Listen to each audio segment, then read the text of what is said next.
Terlebih dahulu kita berdoa. Silakan ketua kelas pimpinannya terlebih dahulu. Berdoa sebagai kepercayaan dan agama masing-masing. Berdoa mulai. Selesai. Siapa yang tidak masuk hari ini? Alhamdulillah hadir semua, Bu. Alhamdulillah kita masih diberinya kesehatan untuk bisa hadir pada pagi hari ini walaupun tadi hujan ya. Baiklah anak-anak, untuk sekarang silakan kalian keluarkan buku, alat tulis kalian atau alat tulis yang lain. Kemudian kalian luruskan tempat duduk dan lihat di sekeliling kalian. Jika ada sampah silakan dibersihkan terlebih dahulu. Sudah? Baiklah anak-anak, untuk hari ini kita belajar ekonomi dengan materi perusahaan dagang. Adapun tujuan yang akan kita dapat hari ini itu kalian bisa lihat di depan. Yang pertama itu kalian bisa memahami karakteristik perusahaan dagang. Yang kedua kalian dapat mengidentifikasi akun-akun perusahaan dagang. Yang ketiga itu kalian dapat menganalisis transaksi perusahaan dagang. Dan yang keempat itu kalian dapat membandingkan jurnal khusus dan jurnal umum di perusahaan dagang. Itu tujuan yang akan kalian dapat pada hari ini. Nah anak-anak, jadi hari ini kita belajar dengan menggunakan metode berbasis masalah. Jadi nanti kalian ibu buat kelompok dan menyelesaikan suatu masalah. Paham? Paham. Baiklah anak-anak, masih ingat materi kita semester 1 kemarin? Ingat, Bu. Masih ingat. Semester 1 kemarin kita itu belajar tentang perusahaan jasa. Apa itu perusahaan jasa? Saya, Bu. Ya, silakan Kak Risa. Perusahaan yang kegiatannya menjual jasa seperti salon dan bengkel. Ya, bagus ya. Terus di perusahaan jasa itu ada siklus akuntansi perusahaan jasa. Nah, siklus yang terakhir itu apa ya? Saya, Bu. Ya, Jurnal kembali. jurnal kembali ya, tepuk tangan untuk kita semua. Baiklah anak-anak, berarti kalian masih ingat pelajaran semester 1. Jadi sekarang karena kita pertemuan pertama, kita dapat lanjut ke semester 2 dengan materi yang baru tadi, ialah perusahaan dagang. Banyak sekali manfaat yang kita dapat dengan mempelajari perusahaan dagang untuk kehidupan sehari-hari. Yang pertama itu kalian bisa membedakan antara perusahaan dagang dan perusahaan jasa. Terus kalian juga kan mungkin dari kalian yang ada di dalam kelas ini itu ada yang berjualan online. Jadi kalian bisa tahu kalau seandainya barang rusak, syarat yang pembelian atau syarat penyerahan barang. Nah di situ kalian bisa melihat jika barang itu diserahkan di gudang pembeli, artinya seluruhnya itu tidak kita tanggung biaya-biayanya, melainkan ditanggung oleh penjual. Jadi masih banyak sekali manfaat yang akan kita dapatkan dari pembelajaran ini. Baiklah anak-anak, sekarang Ibu minta kalian untuk duduk sesuai dengan kelompok. Jadi silakan kalian bentuk kelompok. Itu dalam satu kelompok terdiri dari 4 orang atau 5 orang. Ya, silakan kalian bentuk kelompok masing-masing.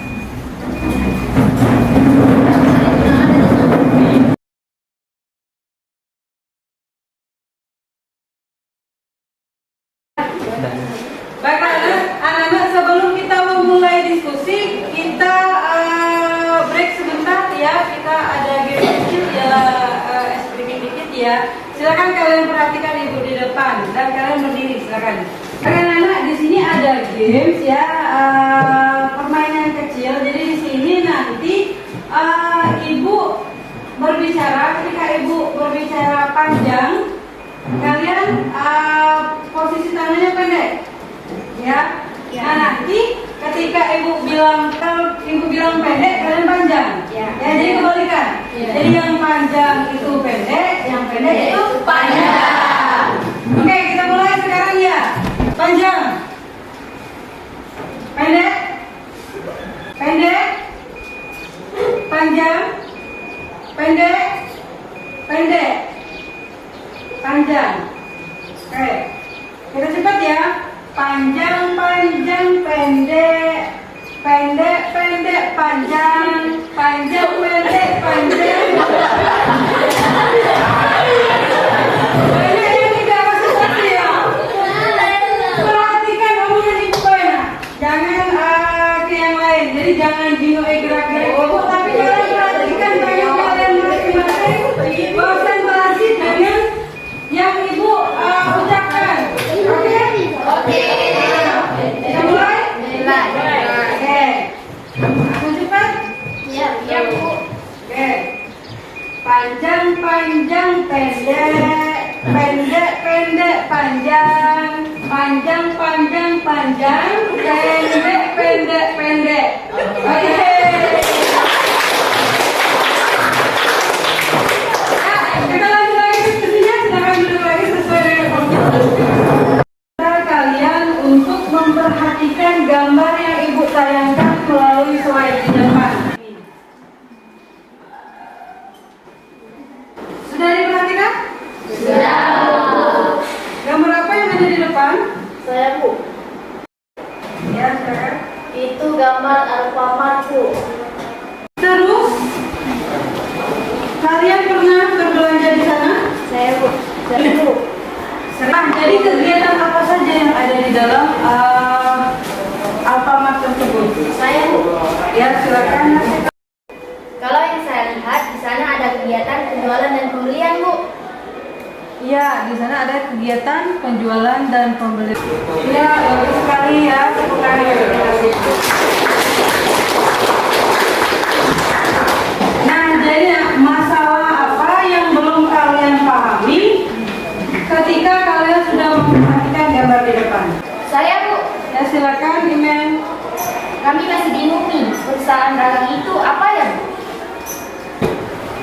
Ada lagi yang lain? Saya Bu, Ya. Bu saya juga belum paham akun apa saja selain penjualan dan pembelian seperti yang dijawab oleh saya. Ya, nah, jadi dari masalah tadi, Ibu minta kalian untuk berdiskusi dengan anggota kelompok masing-masing dari masalah yang akan masing-masing tadi ya. Kemudian ini ada LKPD, Ibu bagikan setiap kelompok satu. Jadi perintah dari penyelesaian dan juga gambar itu juga terdapat di LKPD.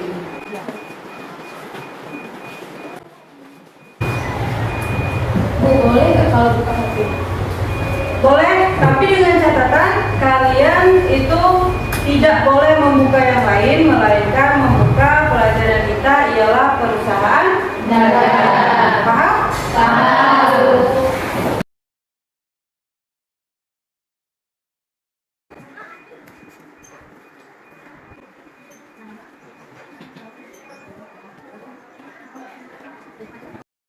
Alfamart di sana ada paket makanan dan juga barang lainnya. Terus juga barang-barang yang dijual di sana semuanya barang yang sudah jadi. Ya, benar. Barang yang dijual di sana sudah dikemas dan diperhatikan dengan baik oleh setiap produsen masing-masing. Terus juga sudah ada nama perusahaan dan label informasinya. Oh, berarti Alfamart itu salah satu perusahaan dagang ya? Iya, jadi perusahaan dagang itu adalah perusahaan yang menjual kembali barang dengan harga yang lebih tinggi. Teman-teman, kemarin saat saya pergi ke Alfamart, di sana saya melihat seseorang dari desa saya berada juga di sana. Dia membeli barang banyak sekali. Kayaknya barang tersebut ingin dijualnya kembali. Soalnya dia itu mempunyai toko sendiri, seperti toko sembako, susu anak-anak, dan masih banyak lagi. Ya, saya juga pernah lihat orang membeli susu anak banyak sekali. Kayaknya bukan untuk dikonsumsi, tapi untuk dijual kembali. Anak sampai di mana pekerjaannya? Ini Bu, kami sedang membahas isu yang ada di dalam perusahaan dagang dari pengalaman teman-teman yang sudah berbelanja di Alfamart. Terus ada berapa akun di dalam perusahaan dagang? Menurut buku yang pernah saya baca, Bu, akun itu ada 8 akun. Iya, bagus ya, lanjutkan lagi diskusinya. Teman-teman, jadi transaksi apa saja yang ada di perusahaan dagang? Menurut yang saya dapat di internet, terdapat syarat dan metodenya. Jadi bagaimana ya menentukan syarat dan metodenya? Kalau menurut saya, kalau kita membeli secara kredit, otomatis ada syarat pembayarannya. Jadi kita pilih aja syarat dan metodenya. Gak bisa gitu. Gimana kalau kita salah dalam penentuannya? Anak-anak ada masalah apa? Ini Bu, kami sedang membahas syarat dan metode dan bagaimana cara menentukannya Bu. Terus bagaimana menentukannya? Menurut buku yang saya baca, syarat itu tergantung kesepakatan antara penjual dan pembeli. Kemudian syarat itu tertulis dalam dokumen sumber dan dokumen pendukung. Iya, bagus. Lanjutkan lagi ya diskusi. Iya Bu. Teman-teman, menurut buku yang saya baca, perusahaan dagang juga terdapat jurnalnya loh. Berarti sama dong dengan perusahaan jasa. Iya benar, tapi agak beda sedikit. Menurut informasi yang saya dapat dari internet, jurnal perusahaan dagang itu terbagi dari dua, yaitu jurnal khusus dan jurnal umum. Iya benar, jurnal khusus terbagi menjadi 4, yaitu jurnal penerimaan kas, jurnal pengeluaran kas, jurnal pembelian, dan jurnal penjualan.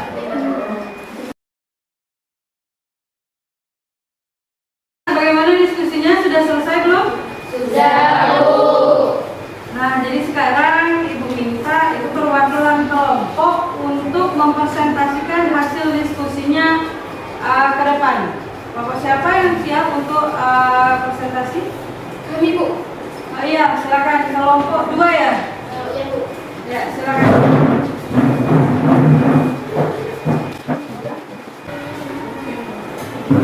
Assalamualaikum warahmatullahi wabarakatuh. Waalaikumsalam warahmatullahi wabarakatuh. Kami di sini akan mempresentasikan hasil diskusi dari kelompok kami, yakni perusahaan dagang adalah perusahaan dengan aktivitas membeli dan menjual kembali barang tanpa harus merubah bentuk barangnya. Akun perusahaan dagang adalah 1. Akun pembelian barang adalah akun yang digunakan untuk membeli barang dagangan baik secara tunai maupun secara kredit. Jika pembeliannya secara kredit akan menimbulkan utang dagang. 2. Akun penjualan barang adalah akun yang digunakan untuk menjual barang dagangan baik secara tunai maupun secara kredit. Jika penjualannya dilakukan secara kredit, maka akan menimbulkan piutang dagang. 3. Akun retur. Pembelian dan pengurangan harga adalah akun yang timbul karena mengembalikan sebagian barang yang telah dibeli kepada penjual karena rusak atau tidak sesuai dengan pesanan. 4. Akun retur. Penjualan dan pengurangan harga adalah akun yang ditimbulkan karena menerima kembali sebagian barang yang telah dijual dari pembeli karena rusak atau tidak sesuai dengan pesanan. 5. Akun potongan pembelian adalah akun yang digunakan untuk mencatat potongan yang diterima pembeli karena melunasi utang dalam masa potongan. 6. Akun potongan penjualan adalah akun yang digunakan untuk mencatat potongan yang diberikan oleh penjual karena menerima pelunasan piutang dalam masa potongan. 7. Akun beban angkut. Pembelian adalah akun yang ditimbul karena pembayaran beban angkut barang dagangan yang ditanggung pembeli. 8. Akun beban angkut penjualan adalah akun yang timbul karena pembayaran beban angkut untuk mengirim barang yang ditanggung oleh penjual. Syarat perusahaan dagang dan metode perusahaan dagang. Syarat pembayaran adalah suatu mekanisme atau perjanjian yang dijalin antara pihak penjual dan pihak pembeli untuk melakukan transaksi. Syarat penyerahan barang merupakan suatu ketentuan atau kondisi dalam proses pengiriman barang dari supplier kepada customer dengan persetujuan dari kedua belah pihak. 1. Metode fisik atau periodik. Selanjutnya yaitu metode perusahaan dagang. Metode fisik atau periodik adalah kegiatan pencatatan persediaan dengan berdasarkan jumlah fisik barang pada akhir periode. Jadi, persediaan nantinya akan dihitung pada saat akhir periode atau 1 kali pada 1 periode. Metode perpetual adalah pencatatan persediaan yang dicatat saat terjadi proses transaksi. Jurnal perusahaan dagang. 1. Jurnal pembelian. Pengertian jurnal pembelian adalah jurnal khusus untuk mencatat semua jenis pembelian, baik barang maupun bukan barang secara kredit. 2. Jurnal penjualan. Jurnal penjualan adalah jurnal khusus yang digunakan untuk menyimpan transaksi penjualan terperinci. 3. Jurnal penerima kas. Jurnal penerimaan kas adalah contoh jurnal khusus perusahaan dagang di mana penjualan tunai dicatat. 4. Jurnal pengeluaran kas. Jurnal pengeluaran kas berfungsi untuk mencatat semua transaksi yang berhubungan dengan pengeluaran uang. Jurnal ini akan mencatat secara terperinci contoh transaksi secara tunai perusahaan dagang. 5. Jurnal umum perusahaan dagang adalah jurnal yang di dalamnya mencatat semua transaksi keuangan yang terjadi karena kegiatan perdagangan. Baiklah, itu saja presentasi yang dapat kami sampaikan. Lebih dan kurangnya kami mohon maaf. Wabillahi taufiq wal hidayah. Assalamualaikum warahmatullahi wabarakatuh. Waalaikumsalam warahmatullahi wabarakatuh. Ya, tepuk tangan untuk kelompok 2. Baik anak-anak, ada tambahan atau sanggahan terhadap hasil dari diskusi yang telah dipresentasikan oleh kelompok 2. Saya Bu, Ya, silakan.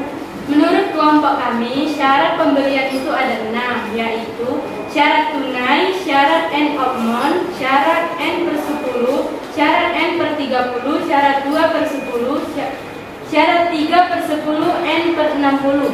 Dan syarat penyerahan barang ada 3. Yang pertama yaitu Pranko gudang penjualan, yang kedua Pranko gudang pembeli, dan yang terakhir cost insuransi and freight. Ya, tepuk tangan untuk kelompok 3. Baiklah anak-anak, jadi kesimpulan apa yang kalian dapat pada pelajaran kita hari ini? Saya Bu, Ya, silakan Aura. perusahaan dagang adalah perusahaan yang biasanya menjual barang harga rendah. Ya, bagus. Ada lagi yang lain? Saya Bu, Ya, silakan. akun perusahaan dagang ada 8, yaitu akun pembelian, akun penjualan, akun potongan penjualan, akun potongan pembelian, akun retur penjualan, akun retur pembelian, dan akun biaya akun pembelian, akun biaya akun penjualan. Ya. Ada lagi yang lain? Saya Bu, Ya, silakan Kak Bisa. dalam transaksi perusahaan dagang terdapat syarat pembelian dan syarat penyerahan barang, dan terdapat 2 metode, yaitu metode periodik dan metode perpetual. Ada lagi yang lain? Saya Bu, Ya. kesimpulan yang saya dapat dari presentasi tadi itu tentang jurnal perusahaan dagang. Jurnal perusahaan dagang itu terdiri dari 2, yaitu jurnal khusus dengan jurnal umum. Jurnal khusus terdiri dari jurnal penerimaan kas, pengeluaran kas, penjual, dan pembeli. Ya, bagus. Bukan untuk kita semua. Baiklah anak, sekarang pelajaran kita sudah waktunya sudah habis ya. Nah, jadi Ibu minta kalian untuk belajar di rumah itu tentang jurnal khusus yang akan kita bahas minggu depan. Ya. Nah, jadi sekarang sebelum kita menutup pembelajaran hari ini, Ibu minta ketua kelas pimpin doanya. Berdoa menurut agama dan kepercayaan masing-masing. Berdoa mulai. Berdoa selesai. Baiklah anak-anak, pembelajaran Ibu cukupkan sampai di sini.